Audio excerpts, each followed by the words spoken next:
Assistant director గా Telugu film ఇండస్ట్రీలోకి అడుగుపెట్టి అష్టాచమ్మతో హీరోగా ఎదిగి ఇప్పుడు జెంటిల్మెన్ అంటూ మన ముందుకు వస్తున్న నానితో ఇంటర్వ్యూ. ఇండియా గ్లిట్స్ వ్యూవర్స్ అందరికీ హాయ్, నేను మీ నాని అండ్ నా next film Gentleman June 17th release అవుతుంది. హాయ్ నాని, పాత జెంటిల్మెన్ కి కొత్త జెంటిల్మెన్ కి ఏమైనా సంబంధం ఉంటుందా? టైటిలే సంబంధం, ఇంకా టైటిల్ తప్పితే ఇంకేం సంబంధం లేదు. ముందు జెంటిల్మెన్కి ఇప్పటికి బేసిక్గా జెంటిల్మెన్ అని పేరు పెట్టడానికి కారణం అంటే జెంటిల్మెన్ అనే టైటిల్ ముందు ఉందని తప్పితే దానికి దీనికి సంబంధం లేదు. మేము జెంటిల్మెన్ నేను ఈ మధ్యకాలంలో చేసిన సినిమాలు అన్నింటిలోకి లాస్ట్ మినిట్లో టైటిల్ డిసైడ్ అయ్యామంటే అది జెంటిల్మెన్కే. ఏ టైటిల్ పెడితే బాగుంటుందని బోల్డ్ అన్నిసార్లు డిస్కస్ చేసుకోవడం జరిగింది. అండ్ అందరం రకరకాల అంటే ఇలాంటి కంటెంట్ ఉన్న ఫిల్మ్కి ఏది పెడదామన్నా సరే ఎవరో ఒకరికి నచ్చట్లేదు. సో ఏ టైటిల్ పెట్టినా సో ఒకరోజు ఏదైనా ఒక జెంటిల్మెన్ లాంటి టైటిల్ పర్ఫెక్ట్గా ఉంటుంది సినిమాకి అనుకున్నాం. అండ్ అందరూ అవునవును జెంటిల్మెన్ లాంటి టైటిలే కరెక్ట్ సినిమాకి అనుకున్నాం. లాంటి టైటిల్ కోసం వెతకడం మొదలెట్టాం. అయితే జెంటిల్మెన్ అన్న పదానికి ఒక తెలుగు ప్రపదం లేదు, ఎలాంటి పేరు పెట్టాలో తెలియదు. అండ్ రకరకాల ఆప్షన్స్తో వచ్చాం, ఏది సాటిస్ఫై చేయట్లేదు. అయితే ఒకరోజు శ్రీనివాస్ అవసరాలతో మాట్లాడుతుంటే అవును జెంటిల్మెన్ లాగా ఎందుకు అనుకుంటున్నాం, వై నాట్ జెంటిల్మెన్ అన్నాడు. అండ్ అవును కదా యాక్చువల్లీ అనుకున్నాం, అందరం ఎక్సైట్ అయ్యాం అండ్ ఇమీడియట్గా జెంటిల్మెన్ అని పెట్టడం జరిగింది. ఇంద్రగంటి అవసరాల మీరు కలిసి అష్టాచమ్మ చేశారు. మళ్ళీ మీ ముగ్గురు కలిసి ఈ సినిమా చేస్తున్నప్పుడు ఫస్ట్ డే షూటింగ్ ఎలా అనిపించింది? పాత ఫ్రెండ్స్తో రీయూనియన్ అయినట్టు, స్కూల్ ఫ్రెండ్స్ని మళ్ళీ కలిసినట్టు అనిపించింది యాక్చువల్లీ. ఎందుకంటే పీజీ విందా కెమెరామ్యాన్, శ్రీనివాస్ అవసరాలు, మీ ఇద్దరం కలిసి డెబ్యూ అయ్యాం. అండ్ నా క్లోజ్ ఫ్రెండ్ అండ్ మోహన్ గారు నా first film director.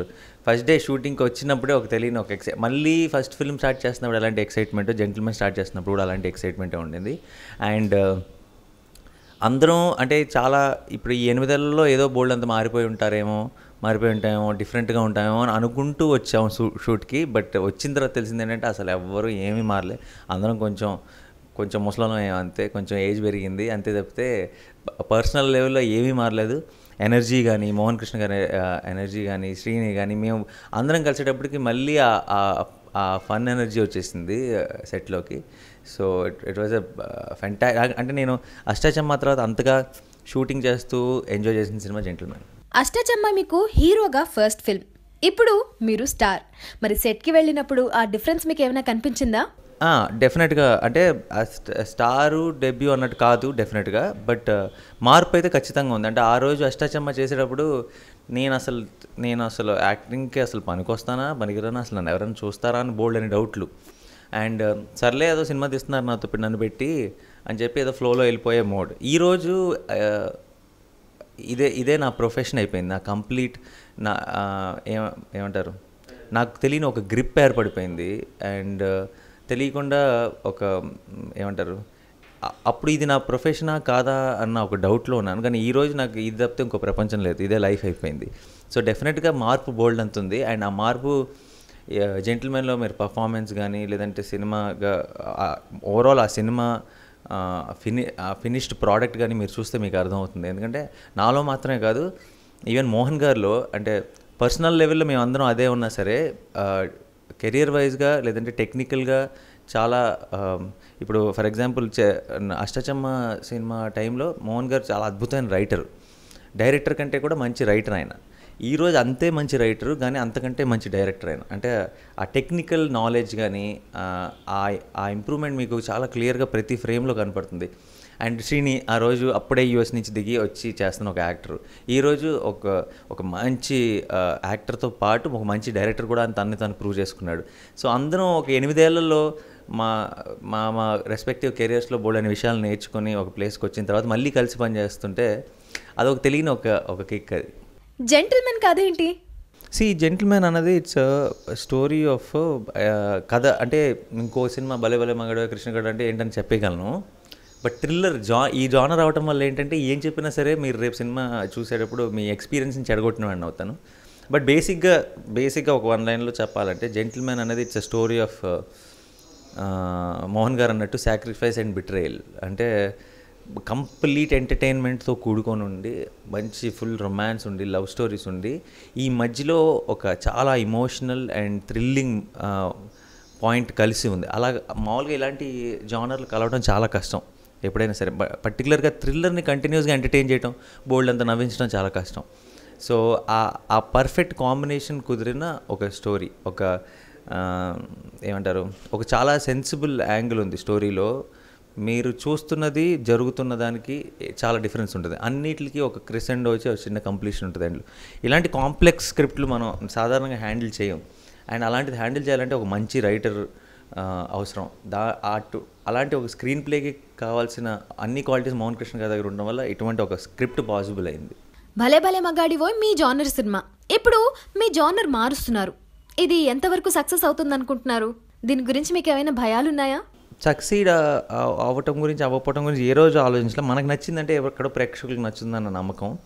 And gentlemen కథ విన్న వెంటనే నాకేమనిపించిందంటే ఇలాంటి సినిమా థియేటర్లో ఉందంటే నేను పరిగెత్తుకుంటూ వెళ్ళి చూస్తాను అనిపించింది.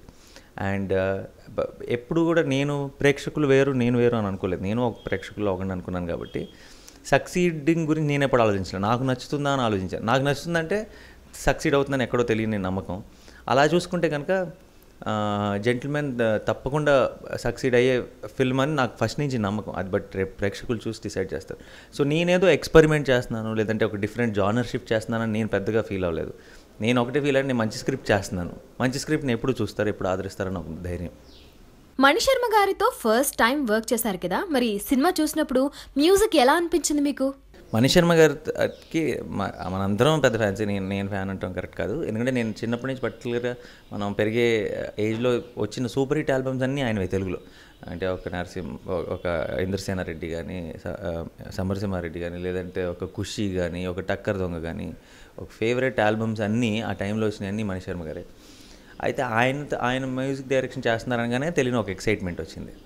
అయితే ఈ సినిమాకి ఒక థ్రిల్లర్, ఒక డిఫరెంట్ జానర్ ఇది. దీనికి ఎలాంటి మ్యూజిక్ ఇస్తారు? ఎందుకంటే రెగ్యులర్ కమర్షియల్ టోన్లో ఉండే ఆ టైప్ ఆఫ్ సౌండ్ కాదు, ఒక కొత్త సౌండ్ ఏదో క్రియేట్ చేయాలి, అలా ఇస్తారు అనుకున్నాను. అండ్ ఫస్ట్ టైం సాంగ్స్ విన్న వెంటనే, అంటే నేను పర్సనల్గా మెలడీకి ఫ్యాన్ని, మెలడీ సాంగ్స్ అంటే fan. And melody songs Mani Sharma గారి కంటే బాగా చేసేవాళ్ళు ఎవరు? మెలడీ బ్రహ్మ అంటారు ఆయన్ని. అండ్ అనుకున్నట్టుగానే సినిమాలో ఉన్న రెండు మెలడీ సాంగ్స్ కూడా పెద్ద హిట్ అయినాయి. అండ్ అదర్ ఎంగేజ్మెంట్ సాంగ్ కానీ, సాటర్డే నైట్ ఫీవర్ కానీ యంగ్స్టర్స్కి బాగా నచ్చేస్తుంది. సో ఆడియో హిట్ అయిపోయిందన్న సంగతి పక్కన పెడితే నాకు ఎక్కువ ఎక్సైట్మెంట్ని ఇస్తుంది ఏంటంటే, ఫస్ట్ హాఫ్ని ఆర్ఆర్ చేసిన వెంటనే వెళ్ళి ఫస్ట్ హాఫ్ని చూశాను. నేను మణిశర్మ గారు అందరూ అంటారు మణిశర్మ గారు ఆర్ఆర్ చాలా బాగా చేస్తారని.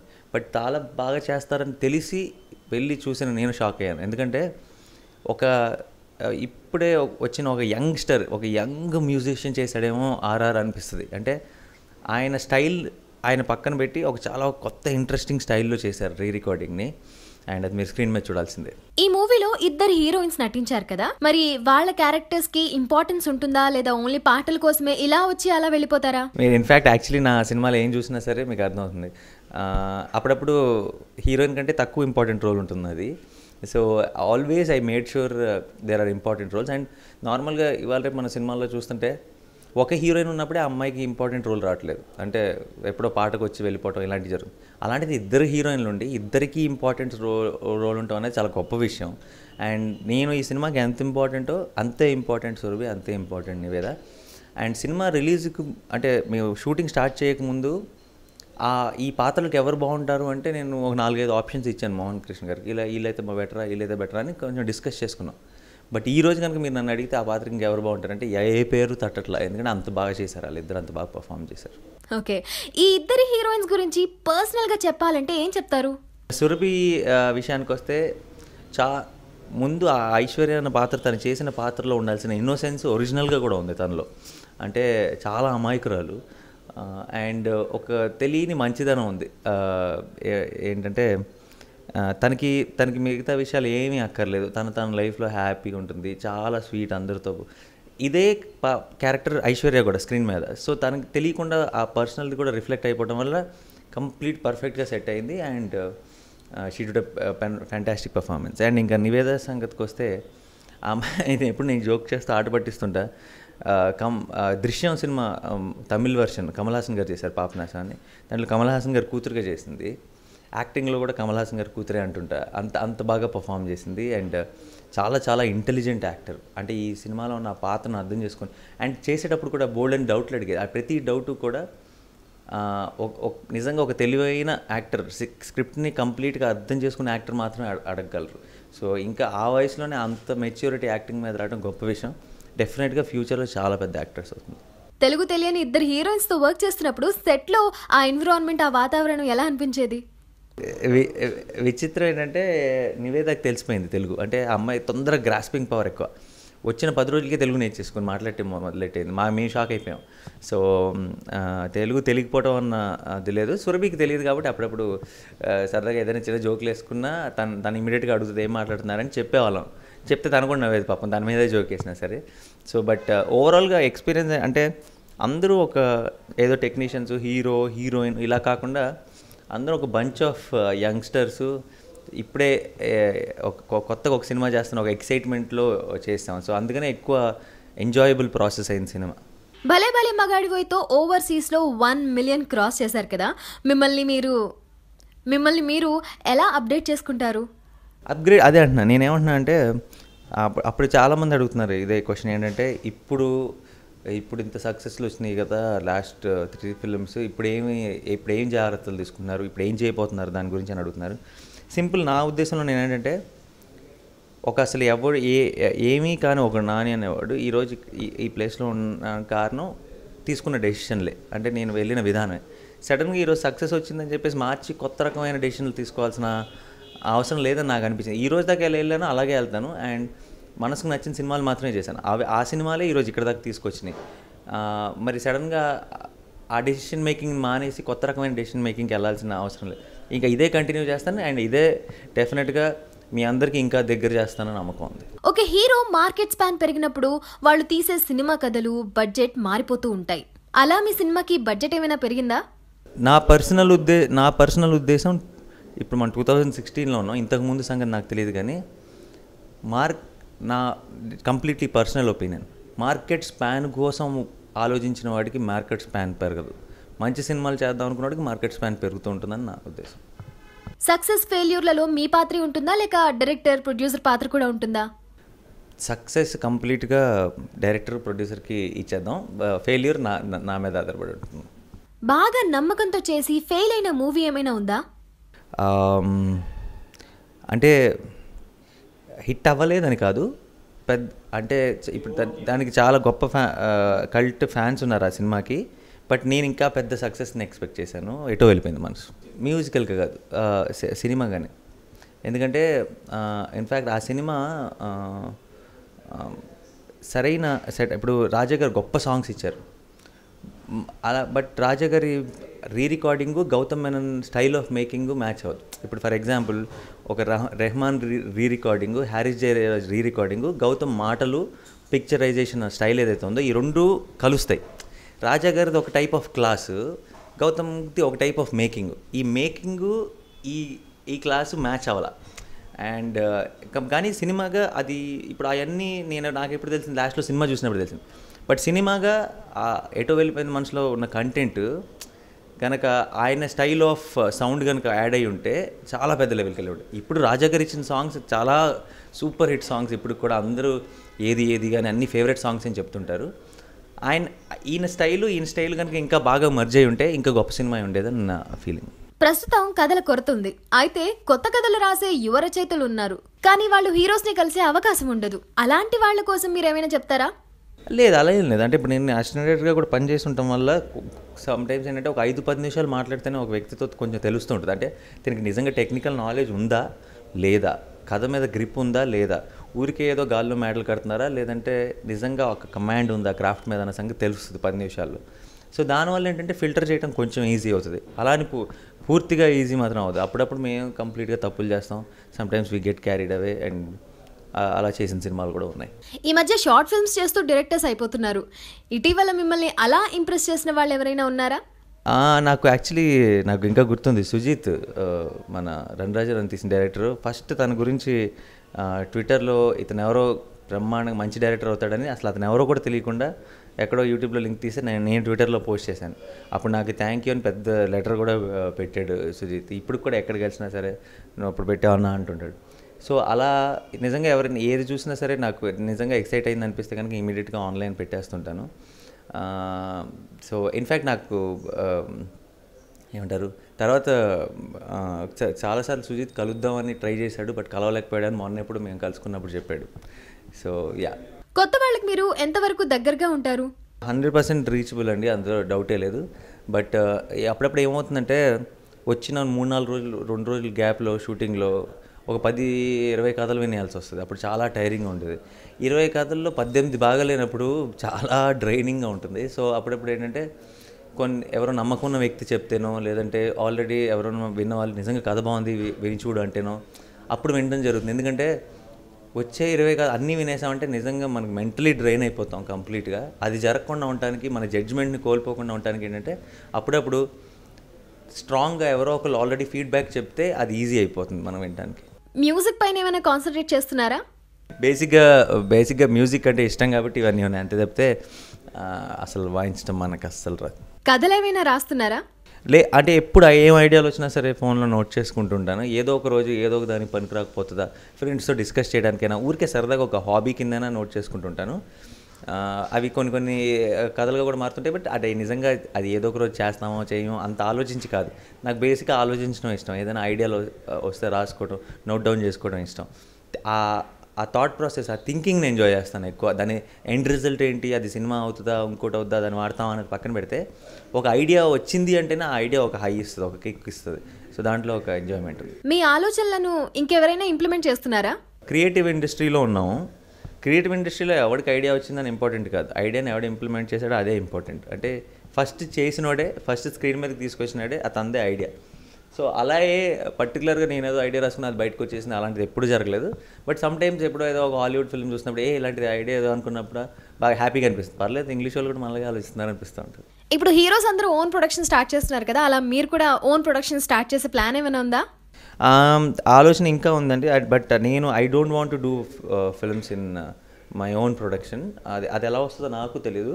బట్ లాట్ ఆఫ్ యంగ్స్టర్స్ బాగా చాలా టాలెంటెడ్ న్యూ కమర్స్ అందరూ ఉన్నారు. వీళ్ళందరికీ చిన్న చిన్న ఫిల్మ్స్ విధంగా ఒక ప్లాట్ఫామ్ కనుక అవ్వగలిగితే ప్రొడక్షన్ హౌస్ అనేది అంతకుమించి కావాల్సింది లేదు నాకు. యంగ్ స్టార్స్తో మూవీ ప్లాన్ చేస్తారా?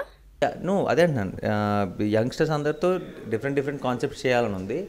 బట్ అది నేనే దాంట్లో పార్ట్ అవుతానా పార్ట్ అవనా అని నాకు తెలియదు. బట్ డెఫినెట్గా ఏదో ఒకటి ఒక ప్రొడక్షన్ గానో ఇంకో రకంగానో వాళ్ళందరినీ ఎంకరేజ్ చేయాలని మాత్రం ఉంది. బట్ అది ఇంకా మేము been thinking about it. But అది ఒక షేప్ తీసుకోవాలంటే ఒక 2-3 ఏళ్ళు పడుతుంది. తెలుగు మీదే ఎక్కువ కాన్సన్ట్రేట్ చేస్తున్నట్టున్నారు. తమిళ్ డ్రాప్ అవడం అంటే ఏం లేదు, నాకు చాలా చాలా ఇష్టమైన టెక్నీషియన్లు, గొప్ప గొప్ప డైరెక్టర్లు అంతా తమిళ్లో ఉన్నారు. అండ్ నాకు చాలా ఇష్టం అయిన నా చిన్నప్పటి నుంచి పెరిగేటప్పుడు చాలా నా 10 ఫేవరెట్ ఫిల్మ్స్ అంటే అందులో 4-5 తమిళ్ ఫిల్మ్స్ ఉంటాయి, ఒక 5 తెలుగు ఉండే. సో అంతగా ఇష్టమైన ఒక ఇండస్ట్రీ మీద తప్పకుండా నేను కూడా ఒక భాగం అవ్వాలనే ఇప్పుడు దాకా చేసిన సినిమాలు 3. బట్ ఈ గొడవలో పడి ఈ ప్రాసెస్లో ఎక్కడో తెలియకుండా మన ఓన్ లాంగ్వేజ్ని ఇగ్నోర్ చేస్తున్నాను, టైం ఎక్కువ పోతుంది, నేను కావాలనుకున్న సినిమాలు చేయలేకపోతున్నాను అనే ఫీలింగ్ వచ్చింది. సో అందుకని కొన్ని రోజులు పక్కన పెట్టి కంప్లీట్గా తెలుగు మీదే ఫోకస్ చేద్దామని డిసైడ్ అయ్యాను. ఫ్యూచర్లో ఎప్పుడైనా చేసినా సరే ఈసారి తమిళ్ చేసి తెలుగులోకి డబ్బింగ్ చేయడం అలాగే చేయను, తమిళ్ తెలుగు బైలింగ్వల్ చేసేటట్టు చూసుకుంటా. ఓకే, మీ నెక్స్ట్ ప్రాజెక్ట్స్ గురించి చెప్పండి. మన దీని తర్వాత విరించి డైరెక్షన్లో ఆనంది ఆర్ట్ సినిమా చేస్తున్నాను, చాలా క్యూట్ లవ్ స్టోరీ. అండ్ దాని తర్వాత దిల్ రాజు గారి ప్రొడక్షన్లో సినిమా ఉంది. ప్రస్తుతానికి ఈ 2 ఫిల్మ్స్, నెక్స్ట్ 2 ఫిల్మ్స్ ఇవి.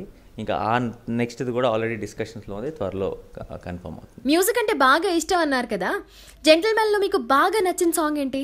నాకు జెంటిల్మెన్లో నా ఫేవరెట్ సాంగ్స్ అయితే ఆల్రెడీ చెప్పాను. నాకు 2 మెలడీలు చాలా ఇష్టం. అంటే అలజడి సాంగ్ కానీ చలిగాలి చుద్దు కానీ రెండిట్లకి 2 అంటే ఈ రెండిట్లో ఏదో ఒకటి పైన పెట్టడం నాకు తెలియదు. 2 ఈక్వలీ గుడ్ సాంగ్స్. అండ్ అనుకున్నట్టు ఆ 2 సూపర్ హిట్ అయినా. ఫైనల్గా మీ గత చిత్రాలతో పోలిస్తే జెంటిల్మెన్ ఆడియన్స్ని ఎలా సాటిస్ఫై చేస్తుందంటారు? జెంటిల్మెన్ చాలా కాలం తర్వాత అంటే రెగ్యులర్గా ఇప్పుడు ఒక యాక్షను లేదంటే ఒక లవ్ స్టోరీ మనం కొన్ని రెగ్యులర్ ఎమోషన్స్కి అలవాటు పడిపోయాం. ఒక ఫార్మాట్లో వస్తున్నాయి ఫిల్మ్స్.